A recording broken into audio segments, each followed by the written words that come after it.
Wow, what a game tonight between the Pittsburgh Penguins and the St. Louis Blues.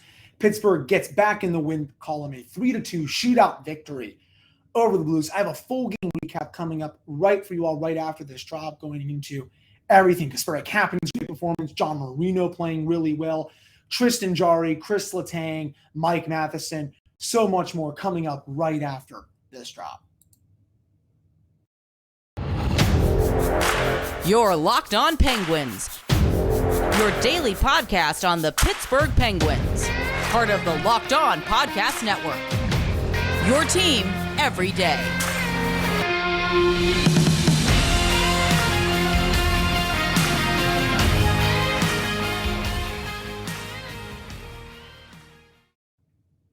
Hello, everyone, and welcome to another episode of the Locked On Penguins podcast. I am your host, Hunter Hodes. You want to follow me on Twitter at Hunter Hodes. Follow the show's Twitter at LO_Penguins. And of course, thank you all so much for making this your first listen of the day. As I teased off in my intro, what a win by Pittsburgh tonight. That was another dominant performance by the Penguins. I thought for a while there that they were not going to get that extra point. Hell, honestly, in regulation, I thought the Blues were going to score to make it 3-2 multiple times. Tristan Jarry had to bail their asses out on quite a few occasions. This was a big win for Pittsburgh. You know, if they had lost this game, it would have been way worse than the other night in Nashville. That one didn't really irk me that much. I don't really think it should have irked a lot of other fans as well, because the Penguins, they made a couple of mistakes, but UC Saros was just really good. And this one, I know Ville Husso was really good, but the Penguins just made a couple really stupid mistakes at times. They had a 2-on-1 rush going one way, they don't shoot it, and then David Perron comes back, makes it 2-1, and then very early in the third period, Marcus Pettersson with some very soft defense, Blues tie it, and then they get a couple of power plays after that. And they get some pretty good looks. Vladimir Tarasenko at even strength also is robbed point blank by Tristan Jarry's pad. I definitely did not think that this was going to go the Penguins' way in the third period until, of course, they started to push back and get a lot of chances. But, I really liked this performance. They were outskating the Blues basically that entire game. Honestly, through those first 40 minutes, it was shaping up to be a 2-0 game going into the third, and the Penguins looked flawless. They were not making any mistakes defensively. They were cleaning up their own zone really well. Offensively, they were getting plenty of chances. It was just the same as usual. Penguins not finishing on their chances. Right now, according to Jay Fresh's model, they are 30th in the NHL in finishing. All their other metrics are top 10 to top 5. That is what may kill the Penguins in the playoffs, for a deep playoff run. They have to start finishing their chances more. They got a couple goals tonight, but, they easily could have had 4 or 5 if, they'd actually, just shot on some odd man rushes and finished more of their chances on the power play, especially that last power play where Husso just robbed so many players point blank. Gensel was robbed. Gino was robbed. Rust was robbed. I'm pretty sure Sid was robbed on there from the doorstep as well. He was playing his tail off in this one. And I said last night in my preview, I didn't know if he was going to start tonight, but I said I also wouldn't be surprised because of how good he's been playing. Right now, after this performance, I would start him in the playoffs if I were the Blues. He's been their better goalie this year. Jordan Binnington has not been that. I thought he would start just because this was a big game, but I totally understand the reasoning for why St. Louis went to Husso. If we look at the underlying numbers tonight, at 5v5, the Penguins had 72% of the shot attempts. They had 72% of the scoring chances, 66% of the high danger chances, 68% of the expected goals, and they were only 500 in actual goals were 5v5. That goes to show how dominant it was for the Penguins. The only reason why this game went to overtime and a shootout after that was because of Ville Husso. What a year he's having. As I said last night, basically top 10 in goals saved above expected. And this is a backup. I honestly, going into this year, I had no idea who he was. I think the whole National Hockey League and all the fans right now are quickly learning, who this guy is, because that was a great performance from him.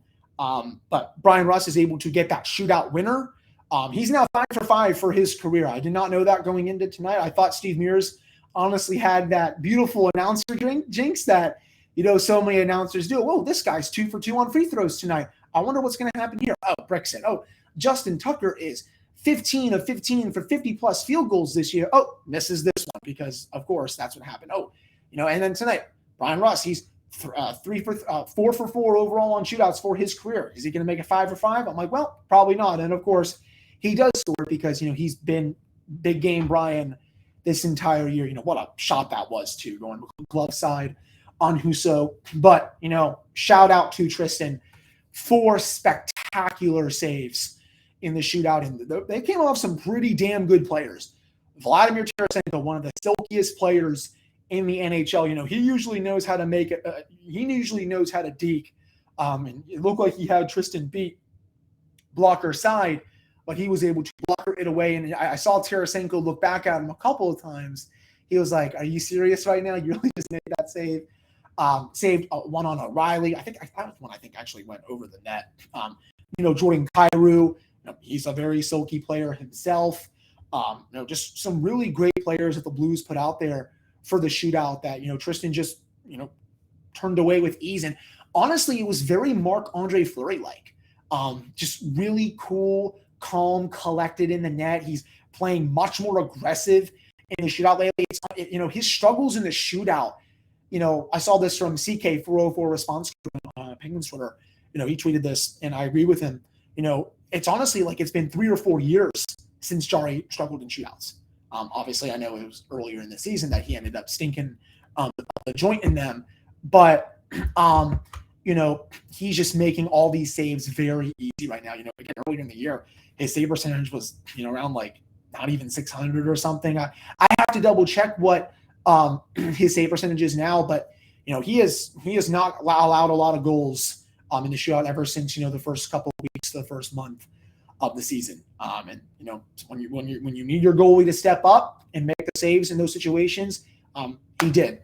And that was one of the biggest reasons why the Penguins were able to win on this game. And again, also in regulation too, I know the Blues didn't have a lot of chances. I know going back to natural stat trick here, St. Louis only had 6 total high danger chances, 2 of them in the third period. But, he was able to save most of them. That's right. I think 4 out of the 6. I remember because the Perron one was basically right in front of the net, and then the Barbashev one was right in the front of the net as well. So I would say, again, 4 for 6 on those. All the other shots he was able to save with relative ease. So another great performance from him. We're getting close now to the Stanley Cup playoffs. It's hard to believe we're about 6 to 7 weeks away. He is showing no signs of slowing down right now. Knock on wood, to say the least. But this has been a tremendous road trip so far for the Penguins. They've outplayed 2 very elite teams this week. I think Nashville, I know they're in a wild card spot, but that's a pretty good team. St. Louis, they're second in the Central for a reason. They're trying to get home ice in the first round, whether it's against Minnesota or Nashville. Of course, I almost forgot about that. And, they have a lot of talent on that team. I love their forward depth. Their defense is not bad either. And, if Husso continues that play, honestly, who knows what the Blues can do in the playoffs. I also don't think they're done adding. That's for sure. So big win. I thought this was one of the best performances of the season for Pittsburgh. And, now they conclude that 9-game stretch, 6-2-1 versus some of the best teams in the NHL. Honestly, if we do just, that 5-game stretch that the Penguins just included, that the Penguins just concluded, and then add this 2-game stretch with Nashville and St. Louis, the Penguins are they're 4-2-1 in their last 7 games against some of the best teams in the league. 6-2-1 overall before that, but that exceeds my expectations. That's for sure. This was, a lot of this month was a gauntlet. The rest of this month is still mostly going to be very tough. I know the Penguins have a couple very winnable games coming up, but these were big games for the Penguins, big tests. And I would say they passed them with relative ease. There is no doubt this is one of the best teams in hockey after this. But I have a lot more to get to for this game. Coming up in the next segment, Kasperi Kapanen, John Marino, Mike Matheson, so much more. But before I get to that, it's that time of year again as college basketball's tournament is finally upon us. I hope not all of your brackets are busted. Thankfully, all 4 of my Final 4 teams are still in. From all the latest odds, contests, and player props, BetOnline.net is the #1 source for all of your sports betting needs and info. BetOnline remains the best spot for all of your sports scores, podcasts, and news this season. And it's not just basketball. BetOnline is your continued source for all of your sports wagering information needs, including live betting and your favorite Vegas casino games. You can head to the website today or use your mobile device to learn more about the trends and action. That is BetOnline, where the game starts. All right, welcome back to this episode of the Locked On Penguins podcast. I am your host, Hunter Hodes. Remember to follow me on Twitter at Hunter Hodes. Follow the show's Twitter at LO_Penguins. So let's just start off this segment with Kasperi Kapanen. This is probably the best game I've seen him play in a while. Probably, I don't know, a month, 2 months, maybe maybe even 3 months. He was flying all over the rink, got some quality chances in all three periods. And the pass that he threaded to Mike Matheson for that goal to make it 2-0 was nothing short of sensational. At least I'm pretty. Yeah, I was making sure that was the goal that made it 2-0 here. I feel like I'm like messing that up, and I don't want to mess that up. Just making sure here. Let's see. Yes. Okay. Yeah. I for a second I thought the Weadle one made it 2-0, but I had to just double check my notes and just make sure Penguins were and all that. Anyways, moving forward. The pass that Kapanen had, cross ice, right off the boards to Matheson, and then his blast past Husso. What a shot that was. He's closing in on double-digit goals this year. This is the best hockey I've ever seen him play, and I'm sure he would say that as well. This has been quite the performance from him this season. He struggled at times last season. It didn't look like the Penguins were getting equal value in that Hornquist trade, but they are definitely reaping the benefits now. It's definitely looking like, more of a 50-50 deal, at least this season, compared to last season where it was maybe like, 65-35, 70-30, all that. But, great pass by Kapanen and even better shot there by Matheson. But, I can't say enough about Kapanen for tonight. He could have, filled the net, once or twice.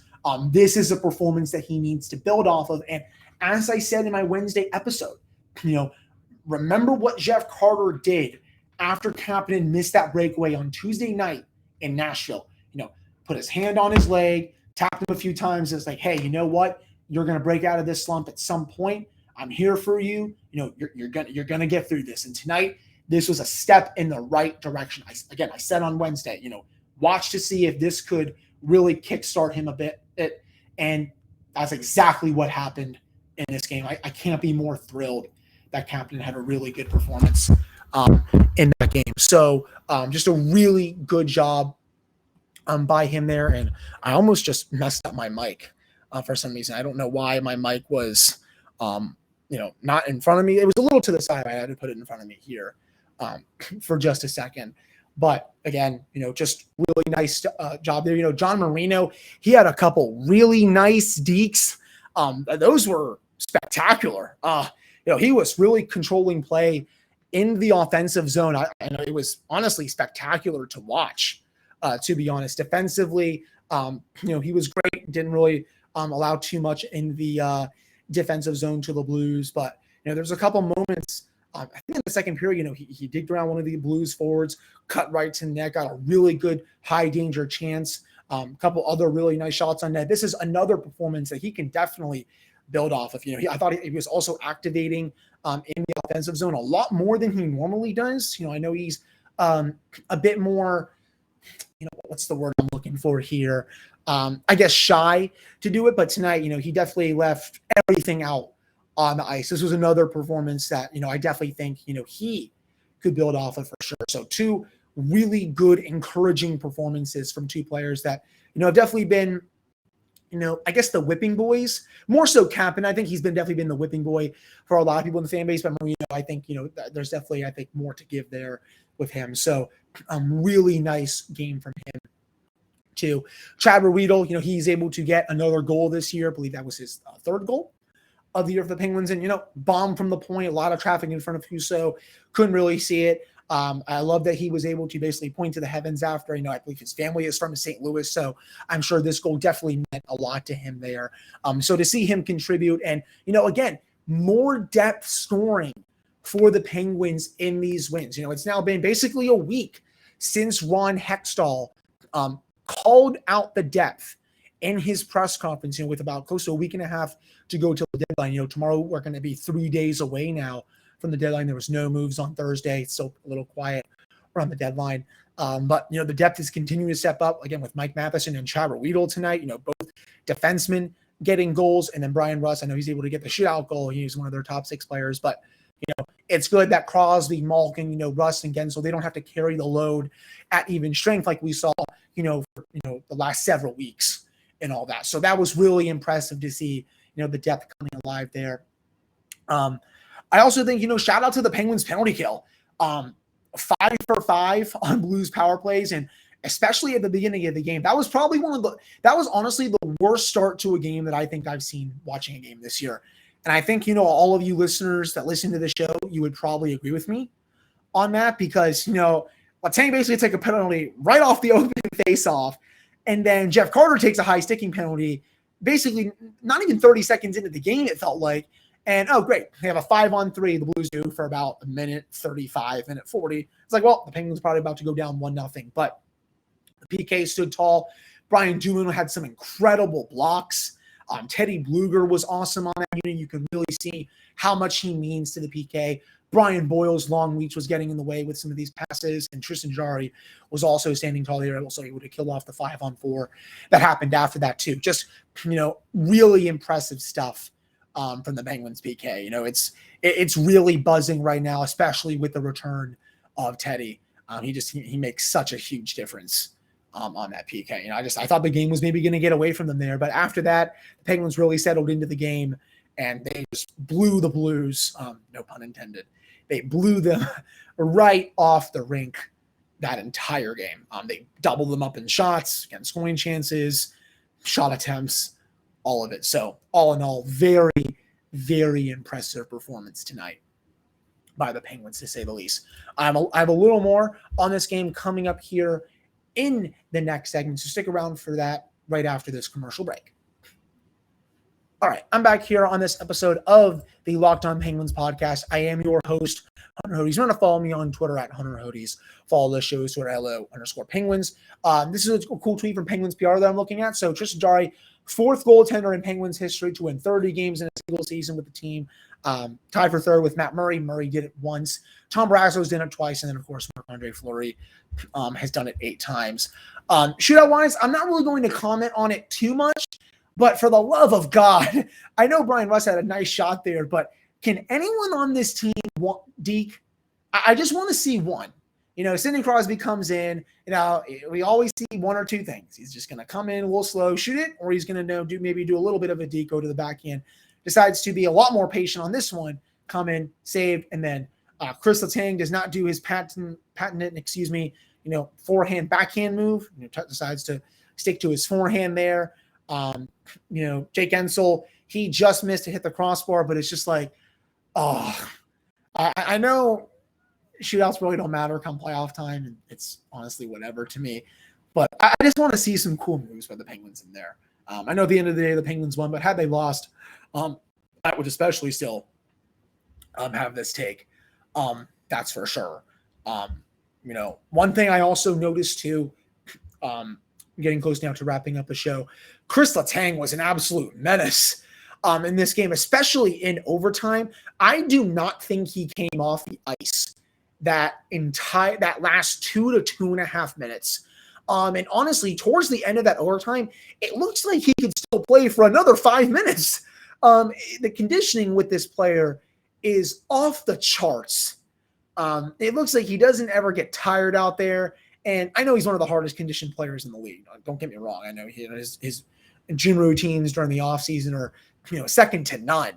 But it is crazy how good he is, even when he's played for so long in a game like this. Because, a lot of players at that time may be gassed. They need to come off the ice. Nope, not Chris Lettang. He's still, skating his way up the ice, looking like he's only played 3 minutes so far, when in reality, he's logged over 20 to 25 minutes of ice time. That's just him. He was flying in the offensive zone that entire overtime, just corralling the puck beautifully. Honestly, looking a little like Sidney Crosby, to be honest. This was a masterclass game, I thought, from him. A much better performance than what we saw in Tuesday night in Nashville. He always follows up those dud performances with some of his best performances of the season. So I am not surprised by that at all. So again, big win. The Penguins stay 5 points ahead of Washington. The Capitals are really hot as of late. Pittsburgh is second place right now. The Rangers also lost in regulation tonight. The Islanders won again. They're 6-1-1 in their last 8 games. They're trying their best to make a run, but Washington keeps winning. So it's just not going to happen there, to say the least. I think, looking at my notes and all that, looking at my Twitter, I believe I got everything. And here is a cool shootout stat to end the podcast. Per Bob Grove, Tristan Jarry has stopped 14 of his last 16 attempts in the shootout. That is how good he's been. Those are Marc-Andre Fleury-like numbers when he was in his prime here in the city, when he would always go to the shootout. So just really nice stuff from Tristan, obviously, with these shootouts. Penguins, another cool fun fact from Bob Grove, they've only had 2 shootouts versus the Blues. They've won them both. The other one came January 24th, 2012. Malkin and Chris Kunitz got the goals in the shootout to win that one. So this was their first shootout against the Blues in almost a decade at this point. So Penguins are back in action on Saturday against the Arizona Coyotes. That'll be the final time they play Arizona this year. Do not sleep on Arizona. I will have a full preview on that game coming out for my Friday episode. That is a team that is playing a lot better hockey right now. They have nothing to lose, and they're scoring goals in bunches. And they have a good rookie goaltender who is stealing the show on a lot of nights right now. So that could be a sneaky good game, I should say, for the Penguins. And, I'm sure Penguins fans are going to fill up that rink in Glendale. The Penguins fans always show up there in Arizona. And that'll be the Penguins' last game before the NHL trade deadline on Monday. We're only a few days away now from that deadline. So, again, great performance by the Penguins tonight. I would have been very miffed had they lost, but the march of the Penguins continues. They got points 82 and 83. They are now 18 points up on the Blue Jackets. Again, both teams have 20 games left in the season. Penguins all but assured to be in the playoffs. At this point, it's all about just continuing to play good hockey and continue to bang points to try and get home ice and potentially even win the Metro. The Penguins are also 4 points out of the Carolina Hurricanes right now for first place in the Metro. I think, again, that covers it. Again, also loved what Mike Sullivan has been doing with Evgeny Malkin and Sidney Crosby. Continue to give them shifts after the Blues power plays. And again, it almost led to a goal on a couple occasions. So I definitely want to see Sullivan continuing to do that. That's for sure. So that'll do it for this one. I hope you all have a great rest of your Thursday. I'll be back on Friday with another episode for this show. I will talk to you all then.